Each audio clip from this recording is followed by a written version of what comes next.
स्मृति ईरानी जी आई महतारी हुंकार रैली में, उन्होंने कहा कि हम ललकारते नहीं, घर में घुसकर मारते हैं। किस रूप में देखें बयान को? मुझे लगता है कि शब्दों का चयन और वो भी केंद्रीय मंत्री जी के द्वारा ठीक ठाक होना चाहिए। घर में घुस के मारने जैसा शब्द मैं समझता हूँ कि राजनीतिक प्रतिष्ठा के खिलाफ है। प्रजातंत्र है, लोकतंत्र की लड़ाई हम लोग लड़ते हैं। इस देश में वर्षों तक हमने हुकूमत भी किया है, लेकिन कांग्रेस ने ऐसी भाषा का कहीं उपयोग नहीं किया है। आदरणीय स्मृति ईरानी जी आई हैं, उनको जवाब देना चाहिए कि दिल्ली की सरकार बनने के पहले आपने महंगाई कम करने का वायदा किया था। आपने रसोई गैस के बढ़ती हुई केवल 50 रुपये की कीमत बढ़ी थी तो आपने सड़कों पे आंदोलन किया था। आज क्या स्थिति है? केंद्र सरकार असमर्थ क्यों है? इस पे कुछ बात करना चाहिए। अनावश्यक आके छत्तीसगढ़ का माहौल दूषित करने का प्रयास करेंगे तो मैं समझता हूँ लोकतंत्र के लिए उचित नहीं है। बीजेपी की तैयारी को कैसे उतारना चाह रहा है? कितने अभी हमने मीडिया के माध्यम से देखा कि आदिवासी समाज भी फिरकों में बंटा हुआ है। कुछ आदिवासी समाज के लोग चाहते हैं कि हर गांव से प्रत्याशी उतारे जाएं। राजनीतिक रूप से वो किस पार्टी का विरोध कर रहे हैं, उनकी आरक्षण के संदर्भ में डिमांड क्या हो सकती है, क्यों हर गांव से प्रत्याशी उतारना चाहते हैं, तो वही बताएंगे। लेकिन मुझे लगता है कि शायद ये सफल नहीं हो पाएगा। राजनीतिक दल चुनाव लड़ेंगे और भानु प्रतापपुर तो कांग्रेस की परंपरागत सीट है, हम भानु प्रतापपुर जीतेंगे। इसमें सबसे बड़ा नुकसान राजनीतिक दल को होगा, क्योंकि वोटिंग परसेंट कहीं ना कहीं बढ़ता हुआ नजर आएगा यदि आदिवासी समाज हर एक वोटिंग परसेंट बढ़ने से किसी राजनीतिक दल को कोई नुकसान नहीं होता। अब इंडिपेंडेंट इंडिविजुअली कोई कैंडिडेचर देता है तो इसको अब चुनाव आयोग देखेगा किस प्रकार से कितने कैंडिडेट होते हैं और कितने कैंडिडेट चुनाव लड़ पाते हैं।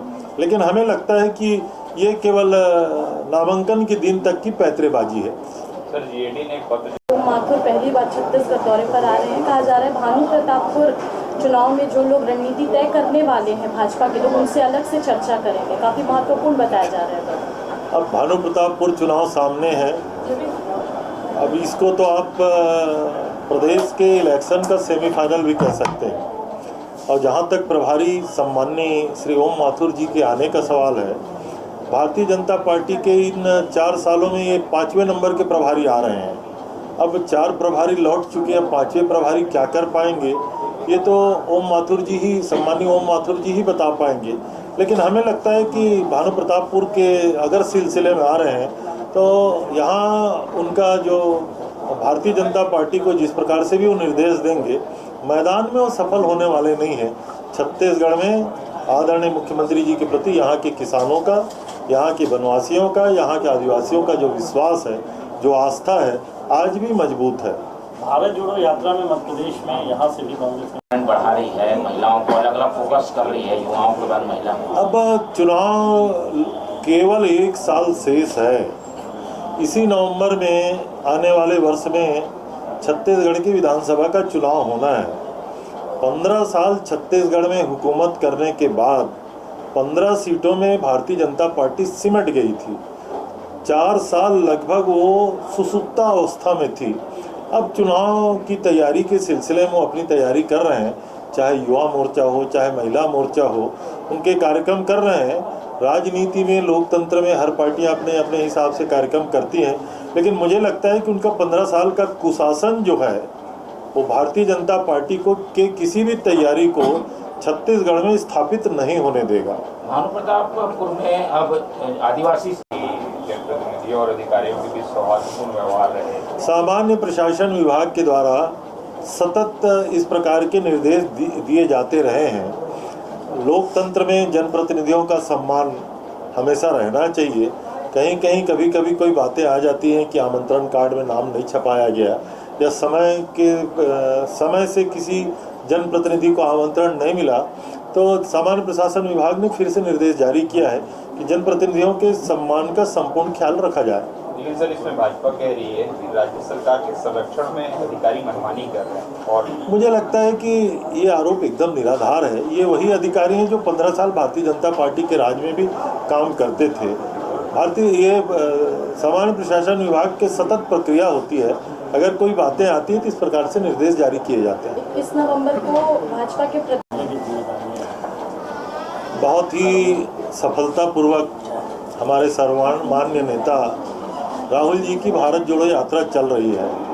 नफरत के खिलाफ हिंदुस्तान को एक करने का ये महाअभियान है और सारा हिंदुस्तान राहुल जी से जुड़ के चल रहा है। छत्तीसगढ़ और मध्य प्रदेश एक ही राज्य रहे हैं। मध्य प्रदेश में जैसे ही प्रवेश करेंगे, अभी महाराष्ट्र में राहुल जी की यात्रा है, लगभग 2500 किलोमीटर की पदयात्रा संपन्न हो चुकी है। छत्तीसगढ़ के सभी कांग्रेस जन खंडवा, इंदौर, उज्जैन, रतलाम, आगर मालवा के रास्ते जब राहुल जी की पदयात्रा होगी तो उसमें शामिल होने के लिए लालायित है और हमें उम्मीद है कि छत्तीसगढ़ के हजारों हजार कांग्रेसी राहुल जी के साथ पदयात्रा में शामिल होंगे। एक स्थिति ये देखने में मेडिकल कॉलेजों से निकल रहे हैं, उनको गांव में सेवा देनी थी, वो दे नहीं रहे, बॉन्ड भी नहीं भर रहे हैं। छत्तीसगढ़ सरकार की योजना थी, हम लगातार मेडिकल कॉलेज बढ़ा रहे हैं, मेडिकल कॉलेज की सीटें बढ़ा रहे हैं। गांव में डॉक्टरों की कमी की हमेशा शिकायत रहती है। हमने निर्देश भी जारी किया हुआ था, लगभग उसको एग्रीमेंट जैसा आप समझ लीजिए कि जो डॉक्टर यहाँ से निकलेंगे वो गाँव में सेवा करेंगे।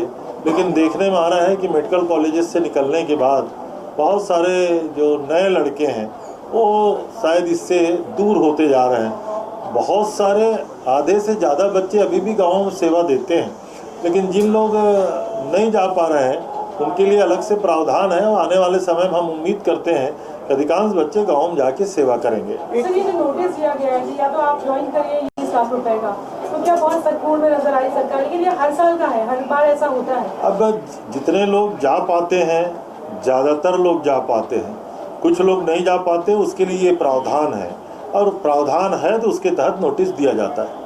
कार्रवाई होगी, अगर नहीं तो वाकई बॉन्ड बनाया जाएगा आपसे? उम्मीद करते हैं कि पहले गाँव में जाके अपनी सेवाएं दें।